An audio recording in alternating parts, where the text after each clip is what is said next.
Hi friends, welcome back to my channel. Video ఏంటంటే గద్వాల్ వెళ్ళినాము. ఐజాకి అనుకోకుండా వెళ్ళినాం అనమాట. మా అత్తమ్మ వాళ్ళు పిలిస్తే అయితే సడన్గా వెళ్ళినాం కాబట్టి బ్రష్లు ఏం తీసుకోలేదు. నెక్స్ట్ డే మార్నింగ్ బ్రష్ చేసుకుందామంటే మా అత్తమ్మ నాకు ఇవి ఇచ్చిందనమాట. వీటితో చేసుకోమని చెప్పేసి.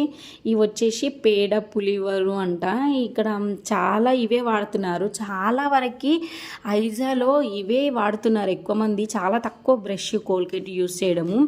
వీటిని చార్కోల్ అంటే బొగ్గు కొన్ని న్యాచురల్ దాంట్లతో చేస్తారనుకుంటా. ఇవి దీంతో తోముకున్నప్పుడు చాలా నీట్గా అయ్యిందనమాట పళ్ళు మాత్రము. ఇక్కడ డౌట్ ఏంటంటే నేను ఇలాంటివి అసలు మా ఊర్లో చూడలేదు, ఒక్కసారి కూడా నేను చూడలేదు.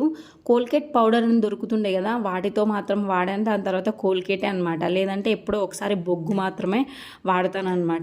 బొగ్గుతో చేసుకుంటాము అంటే విలేజ్ వాళ్ళమే కానీ అందరం ఊరోళ్ళమే కానీ ఇలాంటివి మాత్రం మా ఊర్లో లేవు. అది నేను ఇక్కడ చెప్పేది. మా ఊర్లో అస్సలు చూడలేదు. ఆ చుట్టుపక్కల ఉన్న వాళ్ళు ప్రతి ఒక్కరి ఇంట్లో ఇవి ఉన్నాయన్నమాట. చాలా నీట్గా క్లీన్ అయ్యాయి మనకు బ్రష్ లాగా మనం పళ్ళు తోముకున్నప్పుడు. అదే డౌట్ వచ్చింది. మీరు ఇలాంటివి చూసారా? ఇలాంటివి మీ ఊరిలో ఉన్నాయా? మీకు ఏమైనా తెలిస్తే నాకు కామెంట్ చేయండి. నాకు అనిపించింది, నేను వీడియో చేశాను. Thank you for watching.